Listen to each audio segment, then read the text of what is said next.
Hey, what's up? This is Fatality Gaming. I'm Buddy. And I'm Steve, and this is the next episode in a series called A Second Look, where we're taking a look at Super Smash Bros. Melee for the Nintendo Gamecube. In our first episode, we looked at the original for N64, and, well, we didn't really give it that high of a rating because it didn't really age that well in our opinion. The slowness, just everything added up, and... yeah, a lot of little things added up. It definitely should have stayed in the 90s. Definitely should have stayed there. But this one right here, well, in my eyes, has seen more of a classic for me. It definitely hits the nostalgia factor because when the original... when the original one came out, I wasn't really at my peak of gaming. And I know I play the crap out of this one. I definitely personally put a lot more hours into this one than I did the original.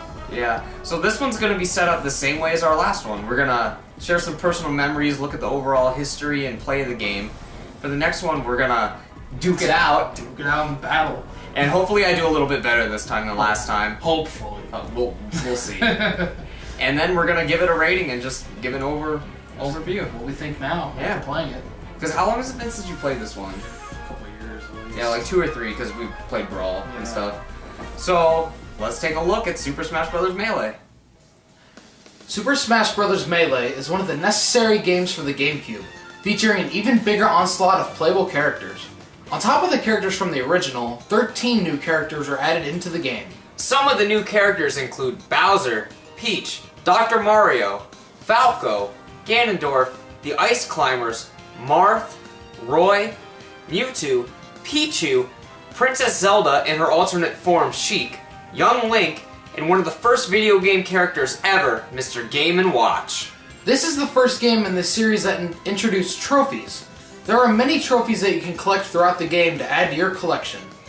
This edition added a new aspect to the gameplay, where you can not only unlock characters and stages, but also unlock over 250 trophies. The trophies can be bought from a machine, or found along the way in the campaigns. This game is set up the same as the first game as far as classic mode goes, fighting character after character in order to reach the Master Hand. The characters you fight are random, instead of being the same fights every time like the previous game. Also this time, the race to the finish is much more difficult to reach the ending, and there's a trophy minigame. There's also another twist when it comes to the final boss.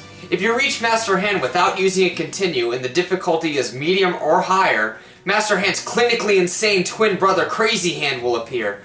Although the moves are similar to that of Master Hand, Crazy Hand will keep you guessing on what exactly he's gonna do next. Adventure mode adds a new spice to the gameplay, where you progress through different Nintendo worlds.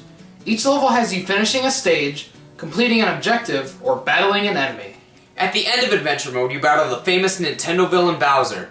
This ending may seem a little bit anticlimactic since Bowser isn't a very hard boss, and he's one of the playable characters. But defeating him on medium or higher will result in battling Giga Bowser, and goddamn can he be hard. All of his attacks are super powered, he is much larger than Bowser, many of his attacks can do elemental damages, and he is much harder to knock off the stage. The last new feature added to the campaign is All-Star Mode. This campaign is played by defeating all the characters in the game, but you must do so without dying, and with your health never replenishing after a match.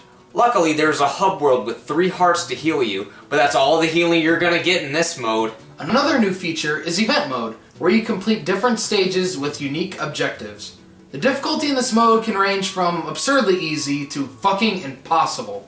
The last match in particular is a real pain in the ass to beat, as you battle against Giga Bowser, Mewtwo, and Ganondorf at the same time. Talk about unfair. On a lighter note, a fun new game mode has been added called the Home Run Contest. This has you rack up damage on the sandbag and send it flying with the home run bat to get a high score. Super Smash Bros. Melee sold insanely well, topping over 350,000 copies sold in Japan in the first week, and over 7 million copies sold worldwide. It was by far the highest sold game for the Nintendo Gamecube, and many people believe that the reason the Gamecube did so well was due to the success of Melee. Melee came out only 2 years after the original Super Smash Bros. This is amazing due to the overwhelming improvements in graphics and the vast amount of characters. Yeah, it's on a next-generation console, but comparing the two back-to-back, you would think there was a much larger gap in time. Super Smash Bros. Melee was, and still is, one of the greatest games on the GameCube. Dedicated fans even claim that this is the greatest fighting game of all time. It definitely defined the GameCube era, and is a worthy successor to the original. Alright, now that we went over the overall gameplay and history of the game, we're going to share some of our personal memories about it. Steve, do you have anything you can think of? Nothing really in particular, like, not in particular events. I remember definitely the 4-player versus mode. It really bonded us as people as friends. The bracket, the tournaments? Yes, the tournaments. That was, oh man, that was a lot of fun. Remember freshman year, we had that tournament with a couple of the roommates. Oh yeah, we did. Shit. Eggplant power.